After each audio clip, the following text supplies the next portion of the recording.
Troubleshooting Common Printer Issues, Part 1. Here we have that diagram that we showed previously of the laser printer and all the parts involved with it.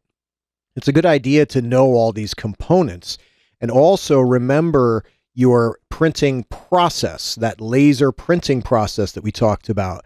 You want to apply those steps within the process and everything that you see here in this image when you troubleshoot laser printers.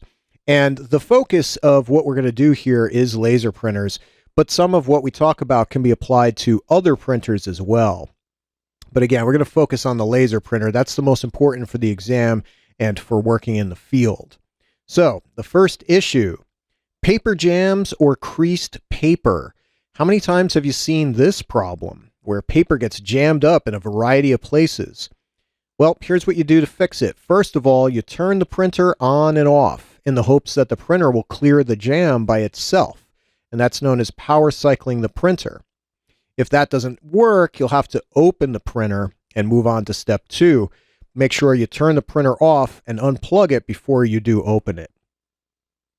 So step 2, remove paper trays and inspect them for crumpled papers.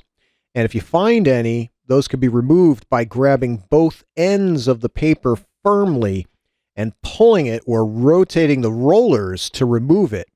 In general, you're trying to clear the paper path, but if you just grab with one hand, you'll probably just rip the paper. So you want to grab with 2 hands firmly on both ends.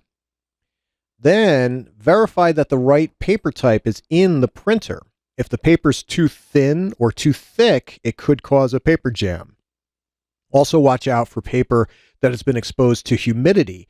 If it was stored in the basement or something like that, the humidity could cause it to have a problem entering the printer. The rollers might have a problem grabbing it, or it might grab too much paper.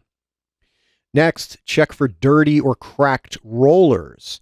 Those rubber entrance rollers and exit rollers, they only last so long.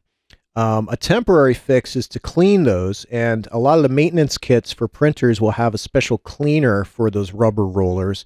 And if you're in a bind, I should say, a temporary fix is to use isopropyl alcohol, you know, that 50-50 mix that we talked about, the alcohol and water.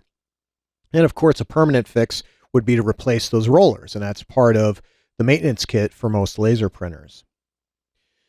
Next, check whether the fusing assembly has overheated. Sometimes the printer just needs time to cool, or perhaps the printer is not in a well ventilated area.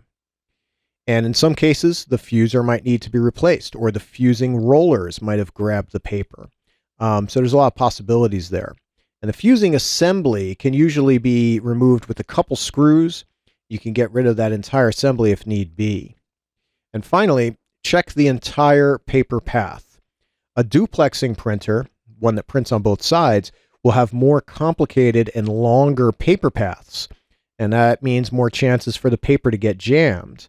If you're dealing with any copying machines, you can open up the entire side of the printer and you'll find that the paper could get jammed up in a dozen different places. So there's some ways to troubleshoot paper jams or creased paper issues. Next is if the printer prints out blank pages. If you get blank pages, you don't want this. And, you know, you're going to be looking at this image here. You're going to be looking at what's happening here and pay attention to that printing process once again. Now, first of all, the toner cartridge is empty, or maybe it failed. That's one of the possibilities. So install a new toner cartridge.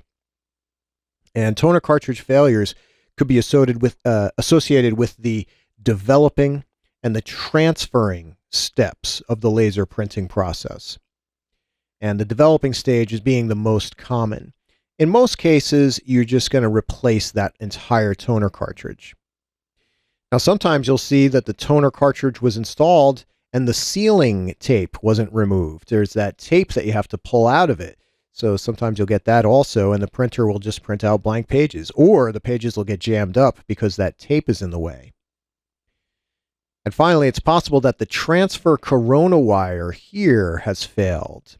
And if that happens, it won't pull the toner from the print drum down onto the paper. You remember that opposites attract portion of the transfer stage. So if the transfer corona wire fails, there will be no positive voltage. It won't have that opposite voltage to pull that toner onto the paper. You'll have to replace that transfer corona wire, or if it's integrated to the toner cartridge, you're just removing the toner cartridge and replacing that. Next is multiple pages are fed in at once. Well, that could be an issue also. And first thing you want to do is check whether the separation pad is getting enough traction. And there are these separation pads near the entrance rollers where the paper enters the printer. And it might need to be cleaned or adjusted. Some of them have a little screw that can be adjusted, and there's a little spring. They're spring loaded. Also, you want to check whether the paper is too thin. 20-pound paper is usually recommended, but you might need more for your printer, or you might need more for how this is adjusted, how the separation pad is adjusted. And you can replace the separation pads if you need to. Those are usually part of a maintenance kit for a laser printer. So there's a couple of the common printer issues. And I'm breaking this whole lesson down into 4 parts so you can absorb it a little better. Those first 3, those are real important. You can pretty much bet you'll see questions on that on the exam or questions on the interview. So understand how the printing process works and understand all the components involved in the laser printer.